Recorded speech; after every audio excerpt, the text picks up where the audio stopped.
Good day, everyone. My name is Leslie Pashan from Africa Kids Code. I'll be your host for today's session, which is Keep Your Family Safer Online. And in our session, we'll guide parents to make the most of the digital age. As we all know that being a parent is hard work, and as the world gets more complex, so do children. We will support you to keep your family safe online. So let's discuss the challenges on parenting in the digital age.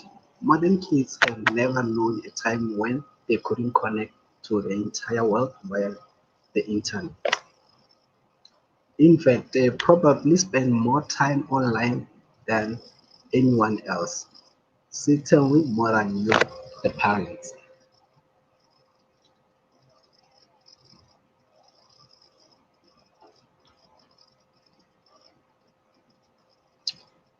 So ask yourself, how old were you when you got hold of this kind of information?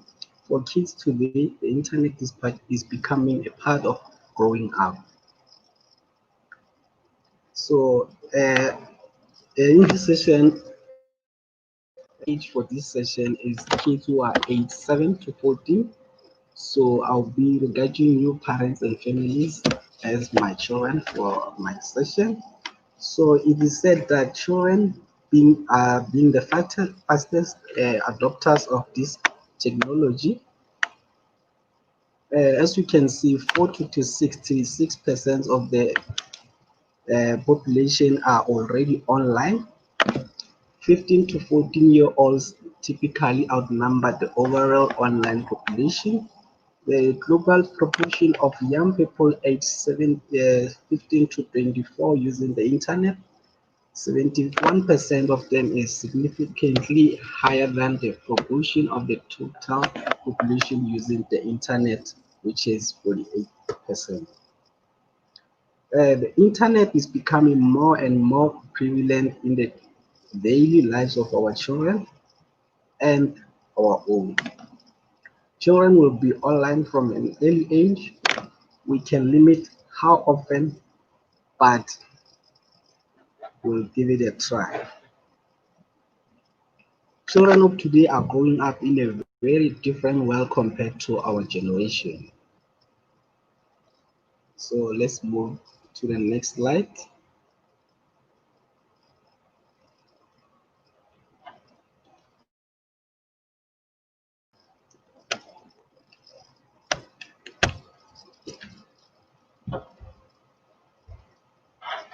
So as you know that things move quickly in our connected world,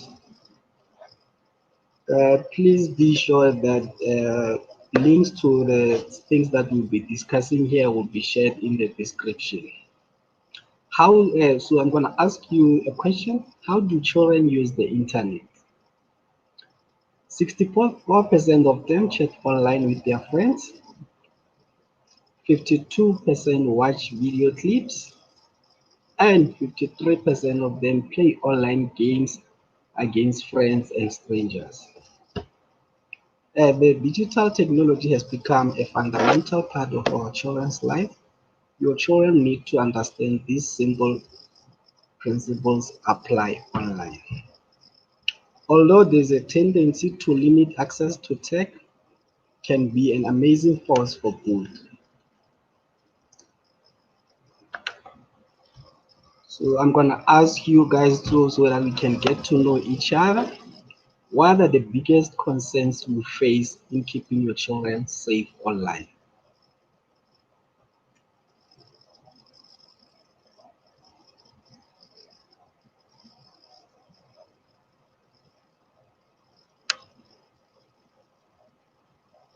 And in the comments, I've seen that some of the people, the challenges that they face online is that most of the children spend a lot of time on their phones, but they don't know what they are doing. So they would like to find out if it's possible to know what they are doing on their phones all the time. So it's great to see that we've all got such similar concerns and hear of some new ones. Although those concerns don't just stop there.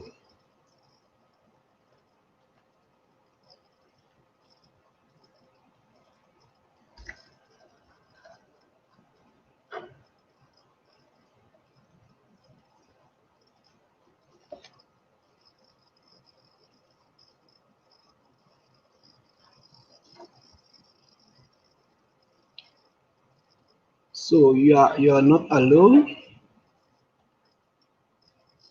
As you can see that parents need to be more involved, engaged, and educated.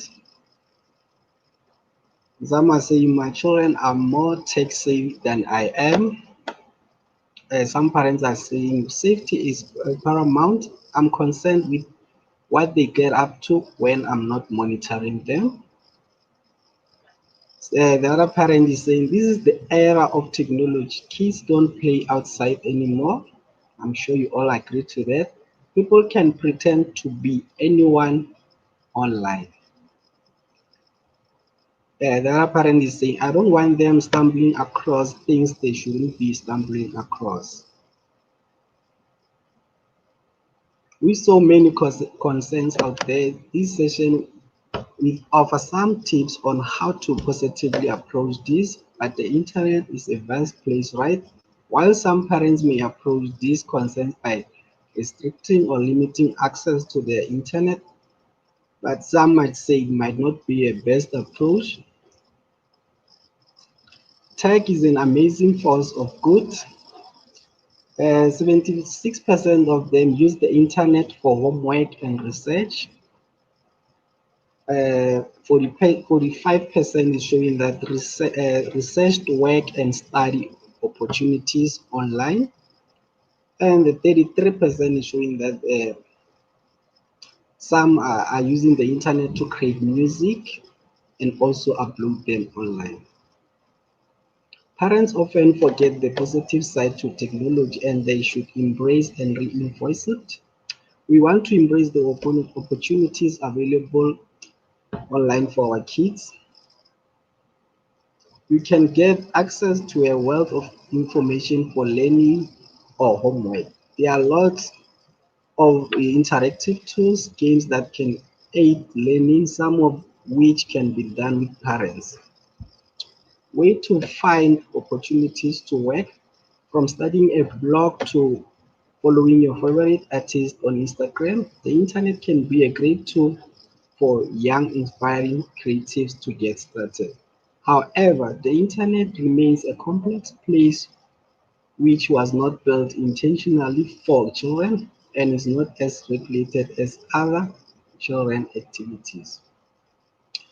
We should see technology as an enabler, but also with some much powerful comes more responsibility and a need for a better understanding of how we are using it.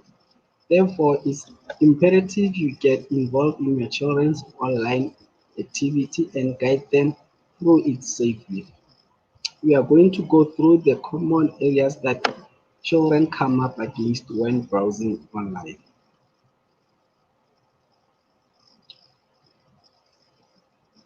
So the agenda is that you first need to set the digital ground rules for the family, discover and manage family-friendly content, and also protect your family's online privacy and security.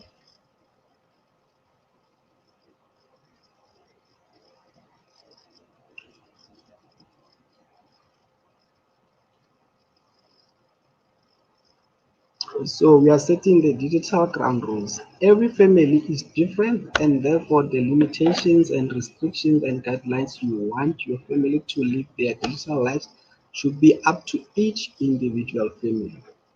Setting ground rules can help you enjoy the best of the internet while understanding that there is a limit where the good of the internet can become a negative impact if abused or overused. So I have a question for you.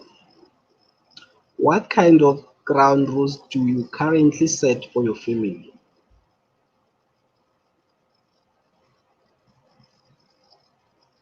Anyone?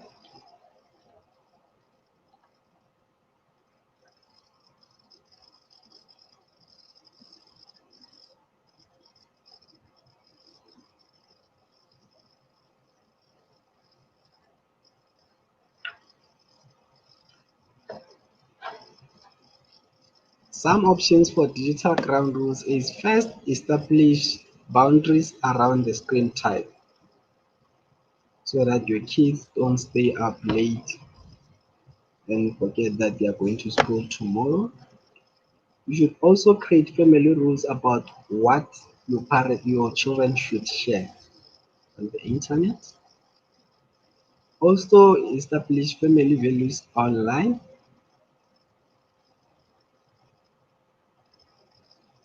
So don't worry, we'll go into more depth of each of these topics now. So we're gonna start with the screen time. How do you currently approach screen time with your children? But before you can do that, you should ask yourself, are you good with screen time yourself? If you're good with screen time, I guess there's a saying that goes by, you must lead by example. So if kids notice that you stop using your phone maybe around 8 p.m., then they will also think that is a good thing because they grew up seeing that, and then they'll stop staying up until late to go through their phones. As you know that balancing the screen time has positive impact and also the negative impact.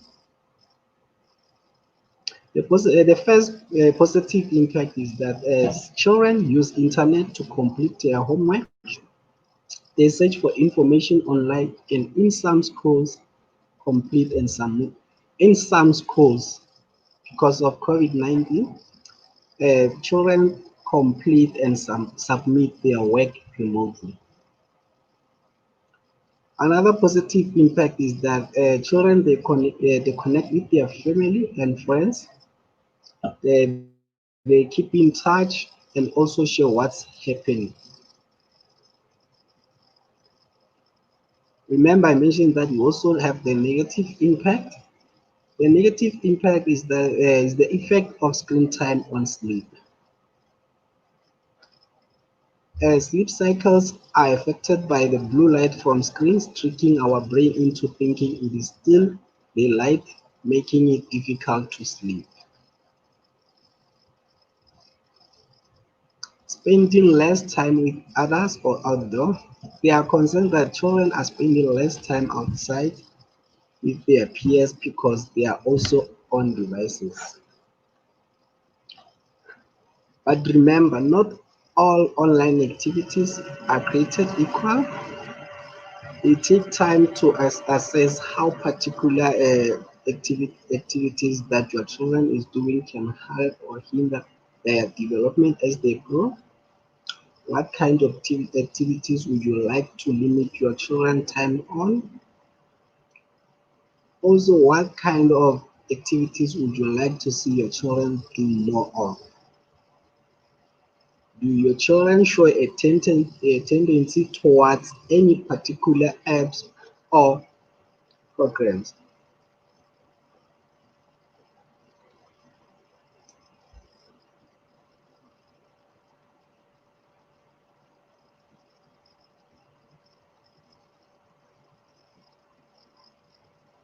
So I'm going to introduce the Family Link app to you. The Family Link is an app that helps parents manage their children's Google accounts, Chromebook or Android devices so that they can set digital ground rules that work for their family. We all know that we are extra protective when it comes to families, so we take care of our youngest users by providing parents with the best support to help their children enjoy quality content that parents feel good about.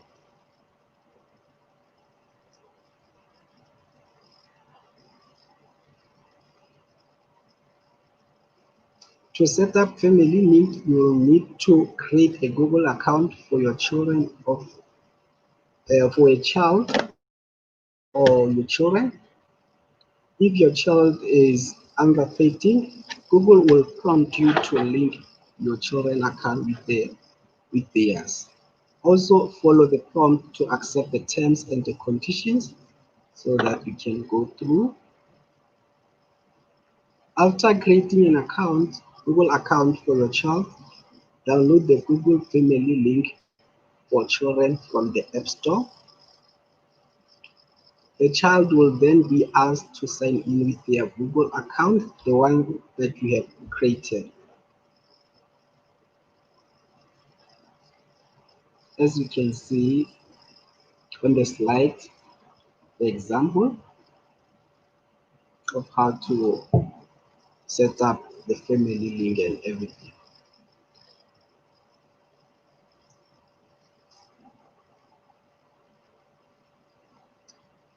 The app will then prompt the caretaker to sign in using their email, address, and password. Caretaker meaning you as a parent or guardian. The caretaker will be prompted to download the family link for parents on their own device. So guys, remember there are two family links app. The first one is for a child, and then the other one is for parents. The caretaker will be prompted to activate the family link manager.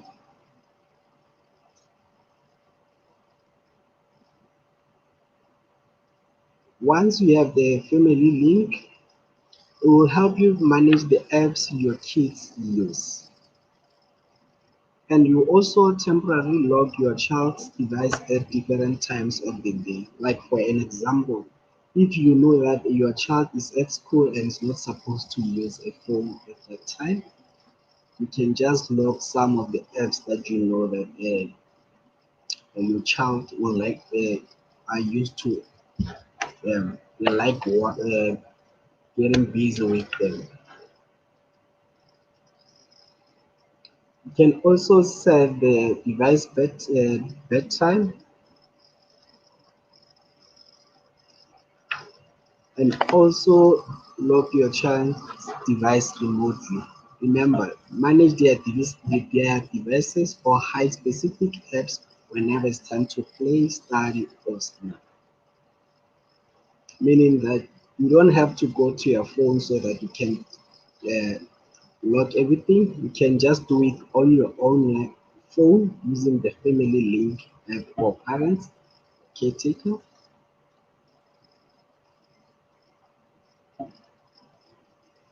So when you set rules for your children accounts such as the content filters and the time limits, let children know that this may change as they get older.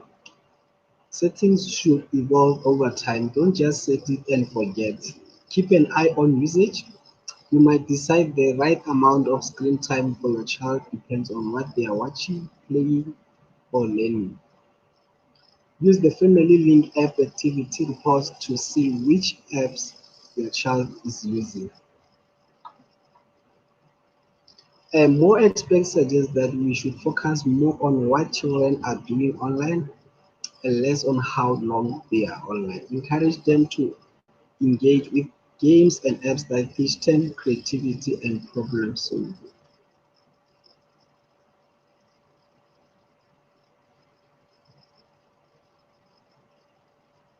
As some of the features that I mentioned on the previous slide, like keeping an eye on your phone, on your child's phone, and also locking the app so that your children cannot access some applications after a certain time that you have set for bedtime. So let's talk. How would you talk to your children about screen time? Can I see those comments coming?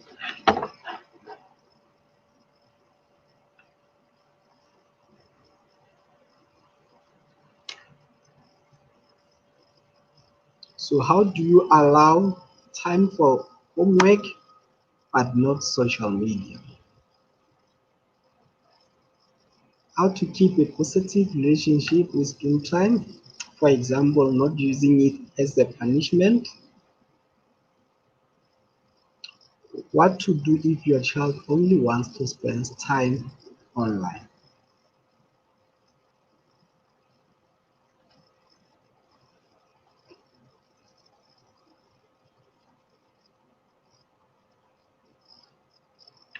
Of course, it's important for children to know and understand why finding screen time balance is important.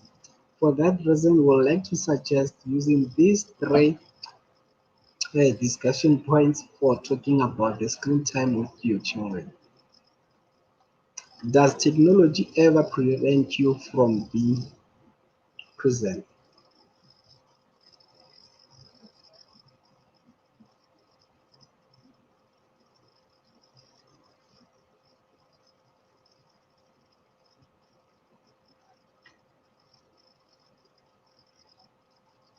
And then the other discussion point is that how does screen time affect focus and why does it matter? Like for an example, what are the times and places your family feels it's important to be focused?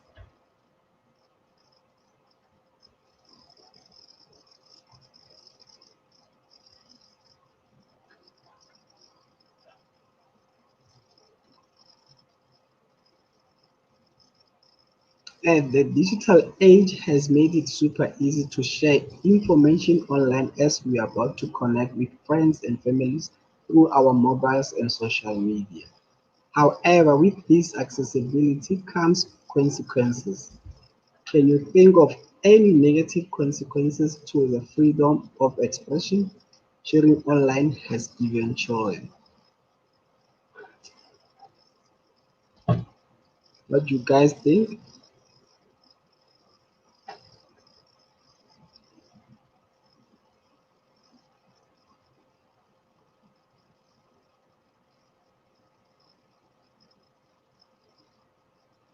I see in the comments that some are concerned about the invasion of privacy, and then someone else is also saying the social comparison, and the other one is saying the digital footprint.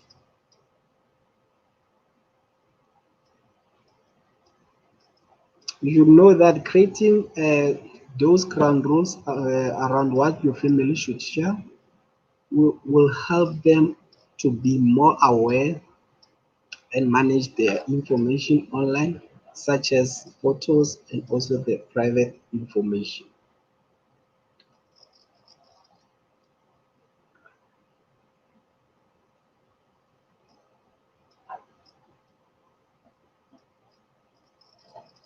Setting the expectations around sharing is that you should teach them about their digital footprint together with your children. Search online for yourself or a musician that they love and talk about what you find. You may want to check the results in advance. Talk about what others can learn about you from these results and how you develop a digital footprint online. Another expectation is to help minimize social comparison. Make sure that your children knows that what friends share online is just one part of the whole story and it's usually the highlights. Remind them that everyone is also has a boring, sad, or embarrassing moments that they don't share. So people only share what they want the world to see. They just don't share them everything. Another thing is teach them about oversharing. Brainstorm solutions for oversharing, such as taking down what was shared or fixing privacy settings. If it happens, help keep things in perspective. Some embarrassing moments are serious, but others are just good learning moments. Establish your family values online and around harassment and bullying. How do you establish that? Be clear about how you expect them to act online, treating others as they would want to be treated, and saying online only what they would say face to face are great places to start. Talk about the meaning behind someone's words and encourage positivity. Talk about the tone of voice and remind your children that it's easy to misinterpret someone's meaning online. Encourage them to assume good intent and talk to friends directly if they are not clear about something that they posted about. Talk about how good it feels to send and receive positive messages online. Consider using one of your own apps together to send a positive comment or message. For an example, you can comment on someone's post on Facebook or Twitter or also on the WhatsApp app status update.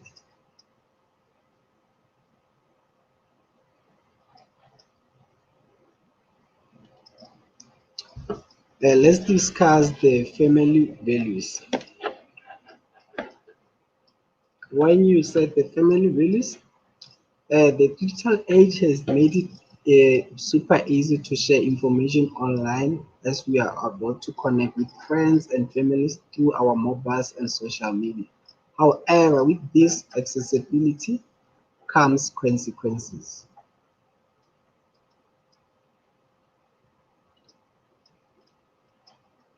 By establishing the family values online, the internet offers entertainment for everyone. Many of us spend our time on the internet through laptops, smartphones, and iPads. The internet gives us access to the entertainment we seek online. For an example, you can go to YouTube and watch videos that entertain you.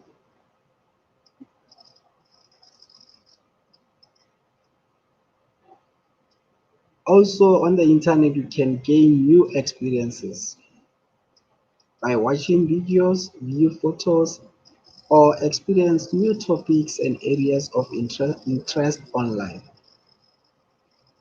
The internet provides the services like emails, online banking, online shopping globally. Also, the owners use the internet to connect with customers online. Online shopping enables someone in America to buy things in South Africa or anywhere in the world as long as they are connected to the internet through some simple clicks on the mouse. The internet is the big reason behind us spending so much time on their phones. Also, the internet brings many opportunities to those who choose to use it. For an example, you can apply for a job online or also view jobs that are available online.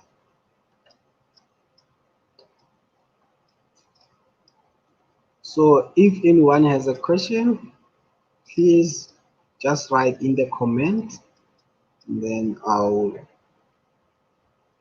get to you.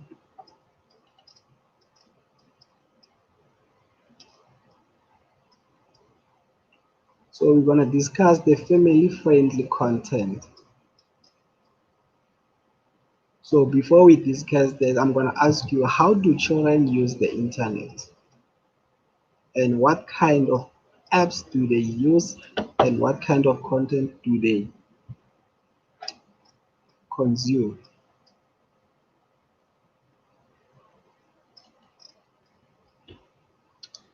So the first thing is, what kind of content are children exposed to online?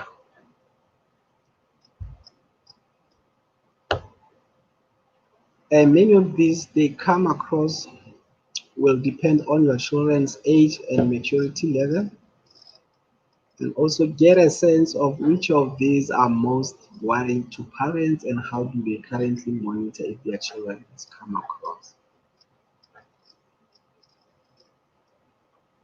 Now we know that kids will be kids because they are naturally curious, but there are many technical tools and parental tools you can use to filter content and the sites. And also, let's look at an approach that should help.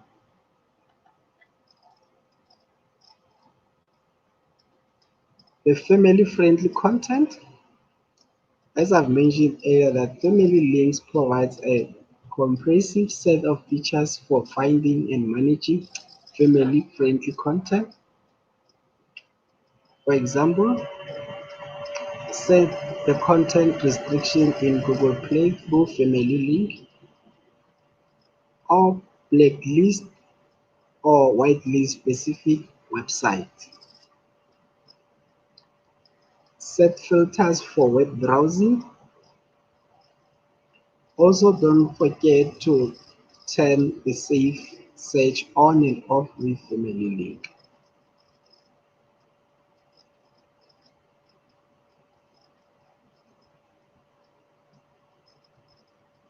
If getting parental control coverage is installed on each of your family's devices starts to seem too difficult, consider the features available through your broadband providers.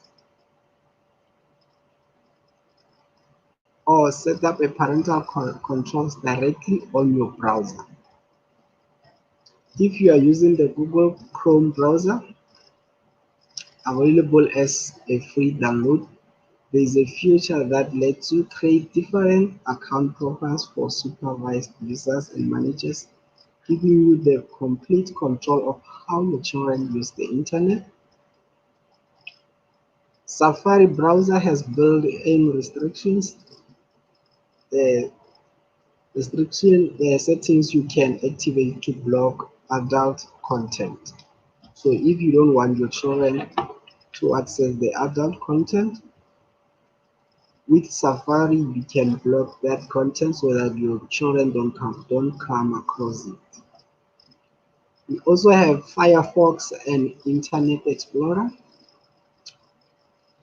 They also have variant parent control you can activate.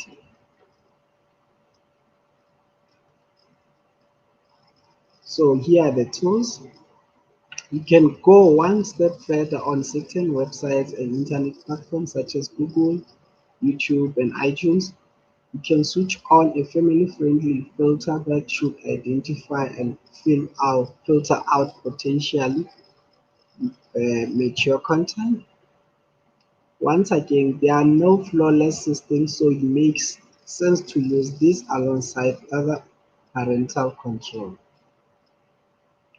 Google Safe Search is one of the primary parental control uh, options offered by Google to help parents police or monitor the search results. Safe Search helps to filter mature and potentially explicit content out of search results.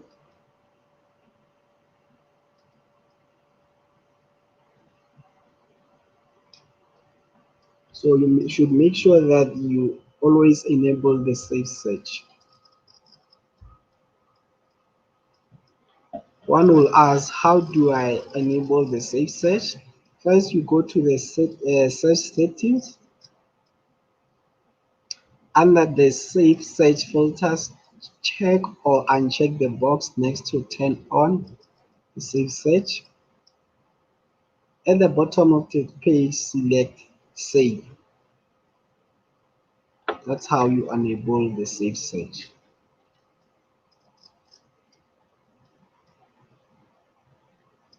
Tools on YouTube. YouTube community guidelines include guides on nudity or sexual content, hateful content, harmful or dangerous content, and violent or graphic content. Whilst YouTube work hard to ensure all videos meet their community guidelines, due to the high volume of content uploaded to the site each day, this is a risk that some videos will break this guideline and still be available to you. Additionally, just because something is acceptable under the guidelines doesn't mean it's automatically appropriate for users of all age. The restricted mode is there to help protect their YouTube experience when you are watching YouTube content together. When enabled, you will also be able to see comments on the videos that you want to avoid any unwanted discussion. Also, please note that YouTube requires account holders to be 18, but a 18-year-old can sign up with their parents' permission. As many young people may access YouTube with their parents' permission, but may still view content that is not in their parents' preference. Let's say the parent is away, so you should make sure that you set the settings so that you know there are those kids who are very naughty.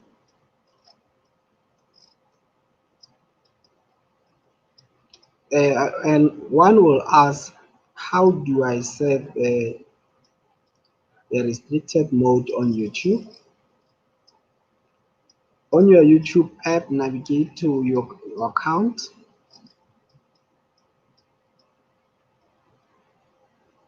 Select the settings. As you can see, it's labeled with 2. Under restricted mode, turn the toggle on. Just flip the switch to your right so that it becomes blue. That will confirm for you that you have turned on the restriction mode.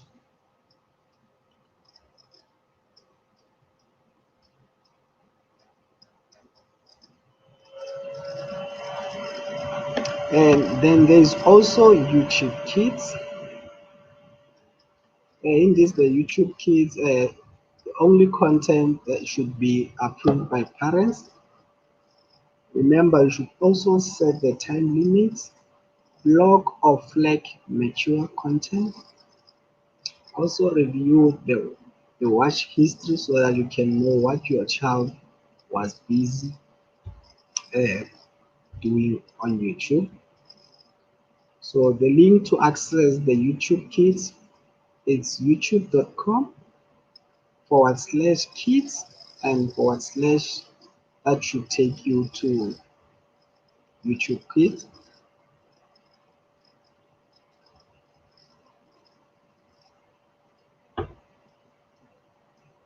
We also have an application that is called Read Along. Read Along is a speech-based reading app designed to help primary grade kids learn to read anytime, anywhere, just using their voice. Read Along encourages children to read aloud, making it an engaging way to learn and read. In-app reading buddy provides a positive reinforcement and gives suggestions when they don't read correctly. Once the app is downloaded, it can work completely offline. The benefits of Read Along is that they can be independent reading with friendly assistance. They are a global collection of stories. Then there are also playful learning. And another thing is that it gets better every day. You can also personalize your profile. As I've mentioned, that you can learn offline without being connected to Wi-Fi. And it's also, of course, it's also private and secure. One will ask, how does Read Along work?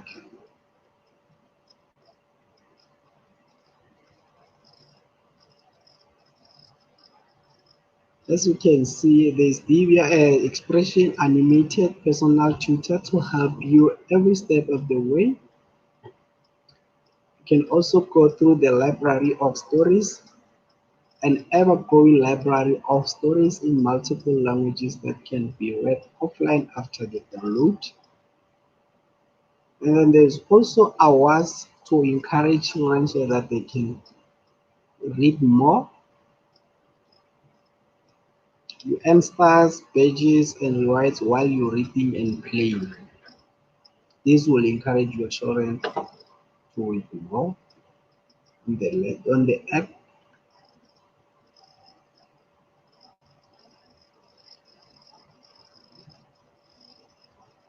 Another thing about read along is that it helps you to develop your reading skills because you learn to read with the magic of your voice.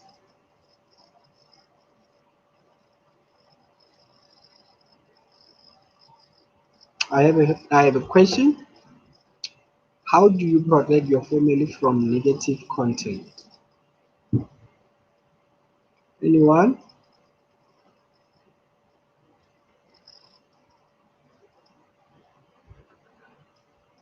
Okay. To do that, you start a conversation. Talk to your child about what they might find on the internet.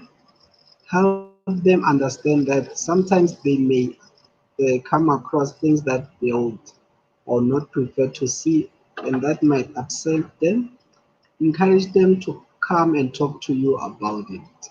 If your child have come across something that they do not like, they should feel free to come and talk to you about it so that you can.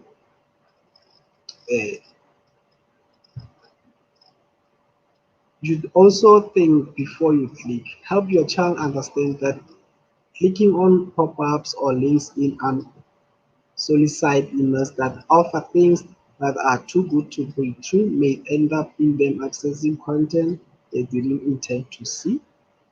So teach them to ignore the pop-ups.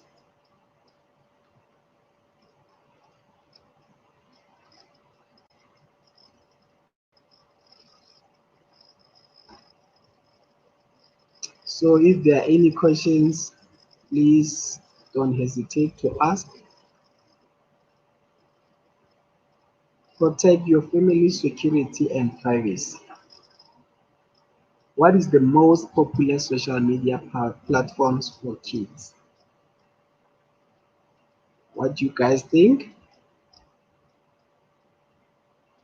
For example, there is TikTok or Instagram for taking picture, not Instagram, Snapchat for taking funny pictures and videos. The research is that the increased use of mobile devices and greater access to broadband internet has made children more accessible than ever through unprotected social media profiles and online game forums.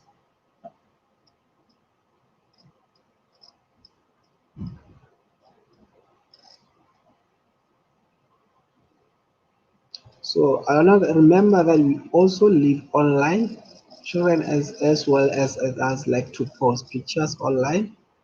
Our online profiles also share a lot of personal information about us, such as the age, school that you go to, the location, also the activities that we like. For an example, Facebook, you can post or fill in the form where you write about the things that you like to do, your activity, your hobbies, and the other things.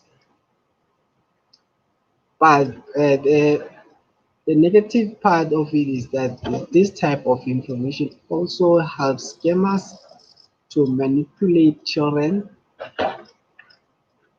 With children removing their privacy settings, that leaves a lot of information open on the web for anyone to use.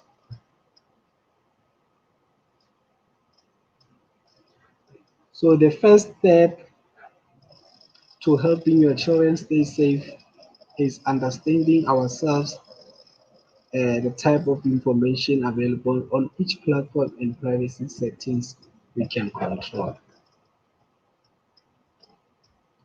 Protecting your family's security.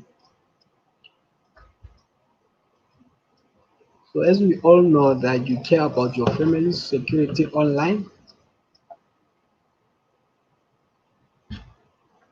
so we are going to cover three topics which are the stranger danger, the identity theft, and the cyberbullying.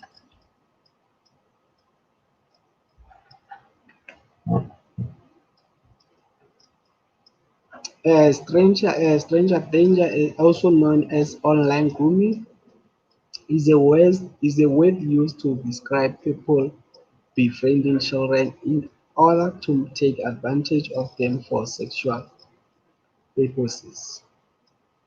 It's easy to pretend to be someone else on the internet, so children can sometimes end up having conversation with people whose real identities they may not know.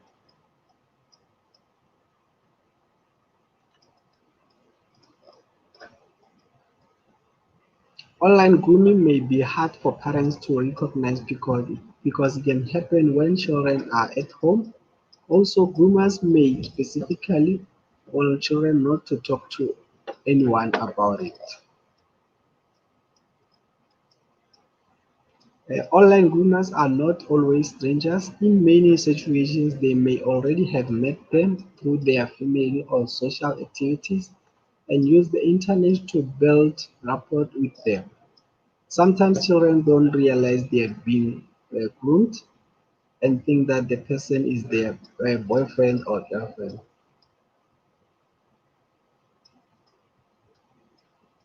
So you may want to investigate further if you see your children exhibiting any of these signs,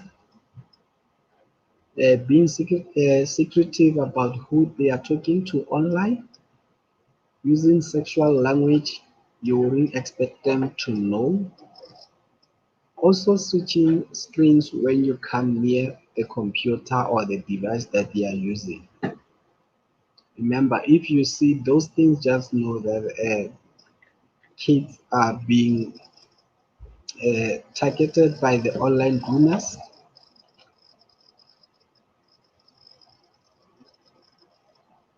So one will ask, how do I talk about to my children about the online grooming?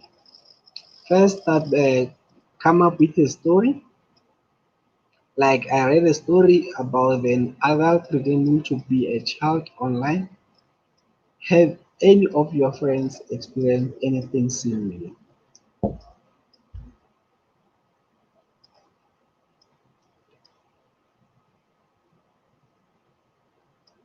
Also, talk about the risk. Make sure your child knows that not everyone online is who they say they are. Encourage them to come and talk to you if they are not sure about the identity of someone online.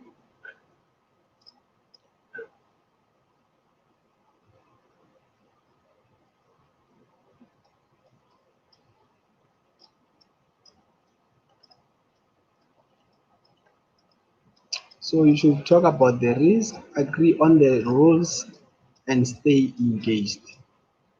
Let your children know about where you stand with sharing information with strangers online, keeping secrets from parents, sharing pictures of their bodies, houses, or friends online. From time to time, review their social media together. You or a family member might want to be their friend online to ensure they are making sensible choices. If you do friend them, watch, observe rather than take part. Privacy and identity fraud. It's important to note, just like others, children may be at risk of having their online identity stolen or misused. It can be difficult to maintain a child's privacy as they may not understand what information is safe to share online.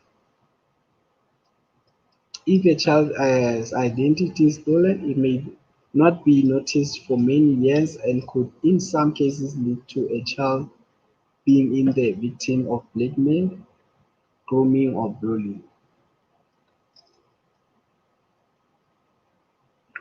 You may start to suspect your child's identity has been stolen if for example, they get a bill for something they did not order, or start to get emails from an organization they do not recognize, receive any letters regarding government benefits or tax payments.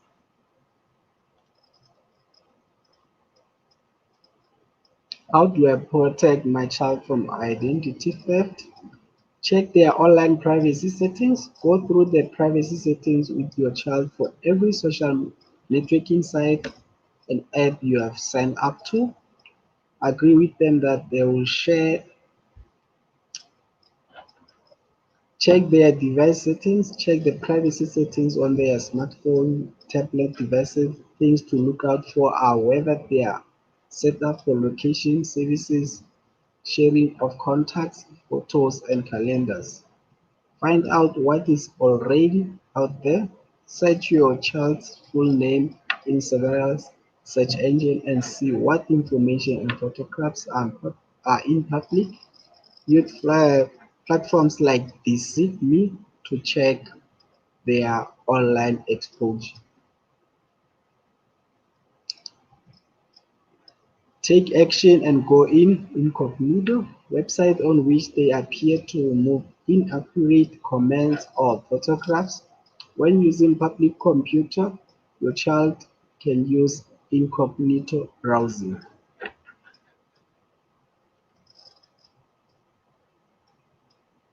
Enable privacy settings across social media platforms like the YouTube, Facebook, Snapchat, TikTok.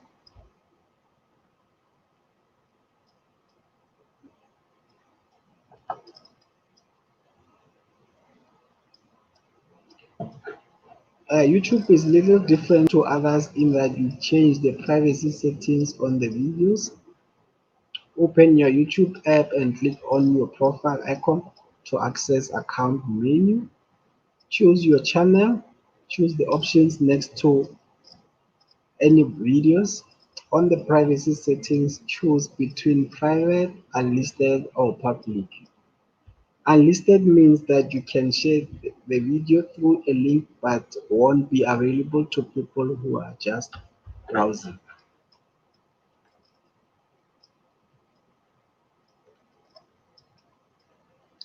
Talk to your children about setting strong passwords.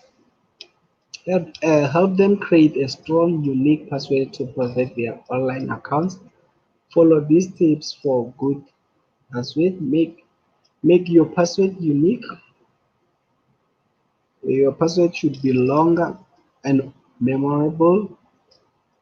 When you create a password, make sure that it has a mix of letters, numbers, symbols. One more important thing is avoid using personal information or common words when you create a password.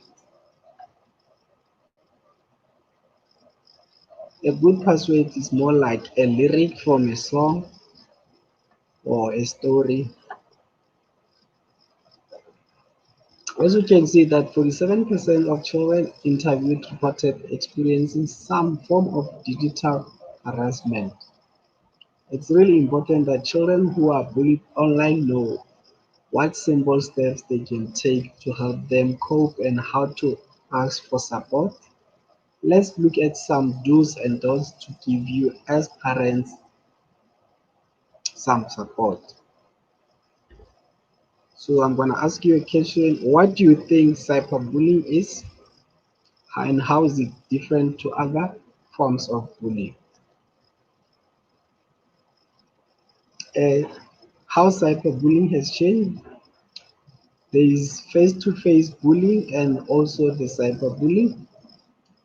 With face-to-face bullying, we have a smaller audience within close quarters, limited to those within view. A bully can be identified, easier to prove and punish. But with cyberbullying, it reaches a vast audience in a matter of seconds.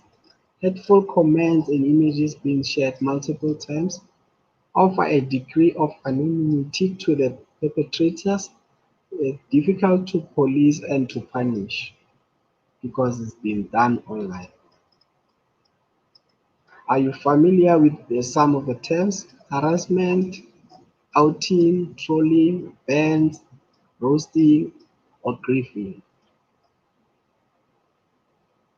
Harassment is targeting an individual or group with persistent and offensive messages which could develop into cyberbullying.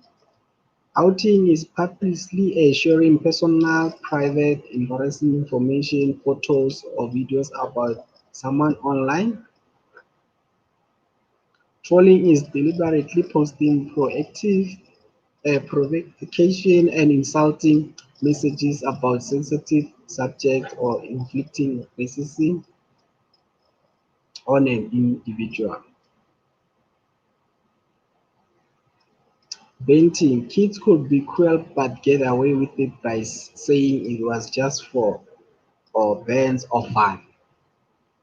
Roasting is ganging up on an individual online and sending offensive abuse until the victim is seen to be crying or something. What to look out for? You may start to suspect your child is being bullied online if they stop using their electronic devices suddenly or unexpectedly, seeming nervous or jumpy when using their devices, or becoming obsessive about being constantly online. Reluctant to go to school or take part in usual social activities. If you've noticed that your child likes using their phone, but suddenly they stop using it, those are the things that should alert you that your child is being bullied online.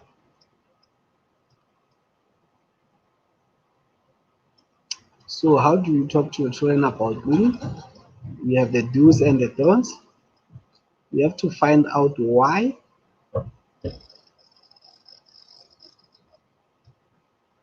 try and establish the facts and around the incident, and keep an open mind. Talk it through by talk about the blurred line between uploading and sharing content because it's fun and might get lots of likes versus the potential to cause offense or hate. You must also teach by example, encourage positive behavior in your child and praise them as they take this on board. Learn for above all, help your child learn from what has happened. Think about what you could do differently as a parent or as a family, and share your learning with other parents or career. The don'ts are that don't get upset. Stay calm when discussing it with your child and try to talk with other adults to work through any emotions you have about the situation. Don't ignore it. Take the situation seriously and don't blame someone else.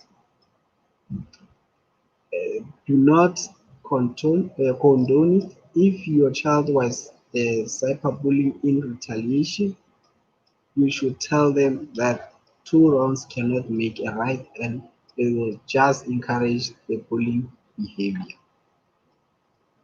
Don't take away their devices. This could make the situation worse and encourage them to find other ways to get online. And so one will ask, how do I tell my child that I've noticed something? First thing that you should say is, for example, you should say, I sense something is off. Are you okay, my child? Or you can say, I know it's embarrassing to talk about it, but I've been bullied, and this is how. Then you come up with your story that this is how you felt. Or you can say, who gets bullied and teased at school, and why is it that happening? Those are the ways that you could bring up bullying with your children. If you have any questions, please let me know. My team and I will give you answers. So I'm gonna share the tips and resources of everything that was discussed in the session. If you look in the description of this video, you will see that I have put links to some applications that I've mentioned. Explore the Google Safety Center.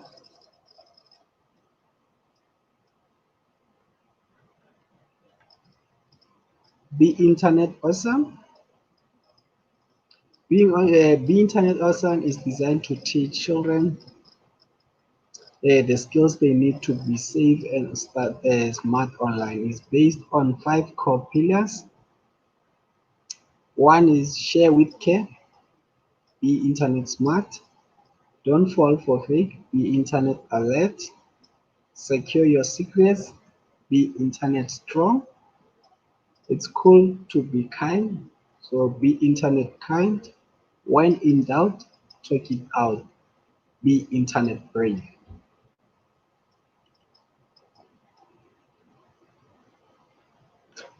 Uh, this helps children to practice skills they need to be confident on the online explorers in a free and easy to navigate games. This is a game which is called Interland.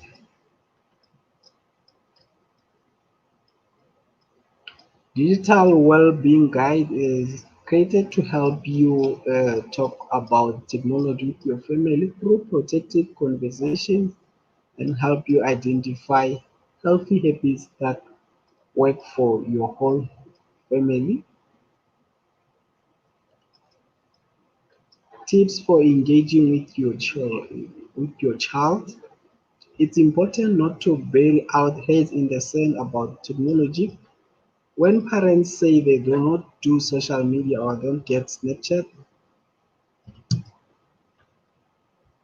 it's usually so parents are missing the golden opportunities to keep children safe and informed. So you should make sure that you talk early and talk often. Choose the right time, open up and share, and also share your story. Create a safe space where you feel like your child will be comfortable to talk to you about all the things. The resources, the Google Digital Wellbeing Guide, you can find it. Also, YouTube Kids for your children. The family link so that you can know what your child is doing online and which apps they are mostly on. And also, you can take Google Fishing quiz with your child.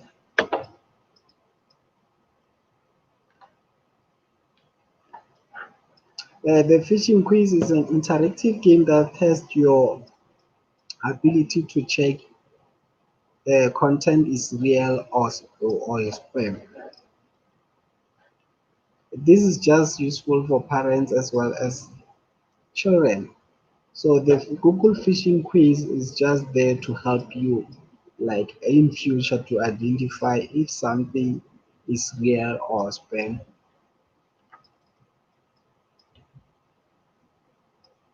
So before we can end the session, I would like to ask, what was your key takeaway from this session?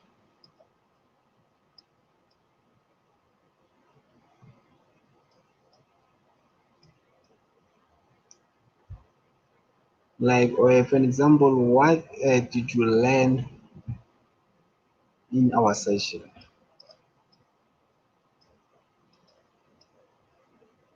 What I've learned is that you can ensure a healthy balance between internet use and your children's online privacy and then the digital security.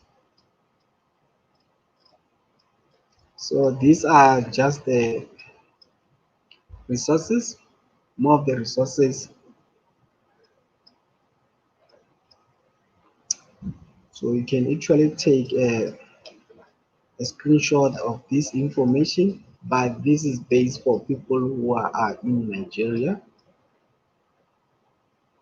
So guys, remember that I've mentioned that everything that you post online can be accessed by someone in a different country.